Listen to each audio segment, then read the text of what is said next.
Ito tayo ng ating rice salad with mix na seafoods. Yan. Nalaga na natin to. Nilaga natin to ng mabilisan lang. Kasi ganun, pag nilaga ng sobra, natitigas siya. Meron tayong malaga na rin. Boiled na rice. Yan. Oh, medyo ano to yung, ano ba yun? Potatoes to. Kamatis.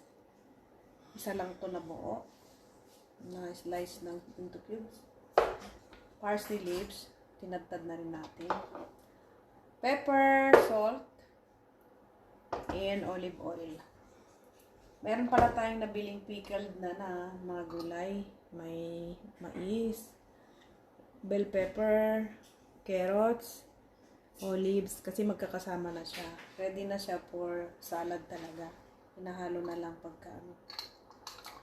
Tatanggalin na lang natin yung sabaw at saka natin ihalo dito sa ating rice. So, let's proceed na. Natin tong ating na boiled na seafoods. Halo-halo na to. Meron siyang tahong, sit, at saka hipon.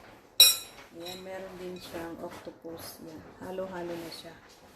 Mix. Tapos, ngayon ilalagay natin ang ating parsley na natapos na din.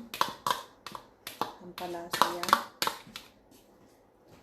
And lalagyan natin nahulog ang ating brown rice. Ang gamit pala natin dito ay brown rice na na-boil.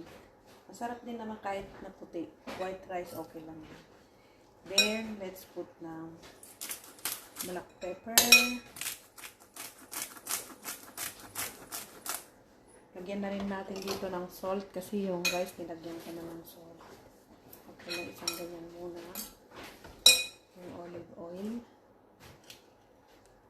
Lagyan din natin ang olive oil. Ayan. Enough lang para mag-cover.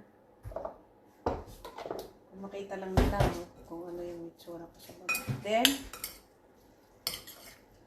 eto, lalagay natin dahil sasalain muna natin yung kanyang tubig. Kasi hindi naman kailangan ilagay yung sabaw. Yan. Tuluan na to. Pwede na natin ihalo yung ating pickled na ready ng veggies. Ano tong matigas na ito? Hindi ba? Basta. Tapos, okay na yan. Ito na yung ating sangkap. Lalagay natin ngayon ang ating brown rice. Hindi yata kasya dito. Yan. Maliit yata yung ating lalagyan. Haluin. Haluin natin ng mabuti. Ayan, tuloy maliit. Lemon, optional lang to kung gusto niyo lang lagyan. Kasi gusto ko may lemon. Para pantanggal ng parang masarap pagka may lemon konti. Maasim-asim. So, lagyan natin yun. Kahit kalahating lemon lang. Squeeze natin. Ayan. Then, pwede na yan. Kalahati lang.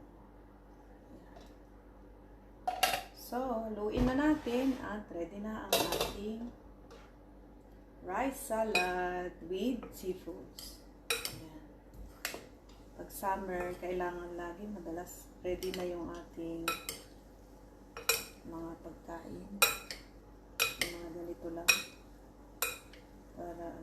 Para sa atin naman, kahit nilaga, okay lang. May sabaw-sabaw, diba? Yan. So, nakikita nyo naman, diba? Nandito na lahat yung sahog natin kanina. So, ganyan lang siya kadali. Ang ating rice salad with seafoods. Kita nyo naman, may tahong. Meron siyang octopus. Ayan, meron tayong tahong hipon. O, diba? Mix na siya. And, ang ating, ito na, tikman natin ang ating rice salad, seafood, rice salad. O, diba? Ganun lang kadali. As in, o. Ayan. Tikman. Sarap. Simple lang siya. Pero masarap.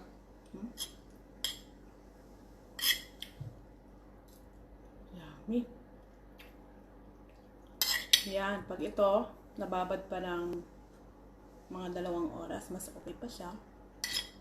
O kaya naman, nilalagay nila sa ref, magdamag. Yan. Ito na ang ating seafoods rice salad. Thank you for watching. Bye-bye.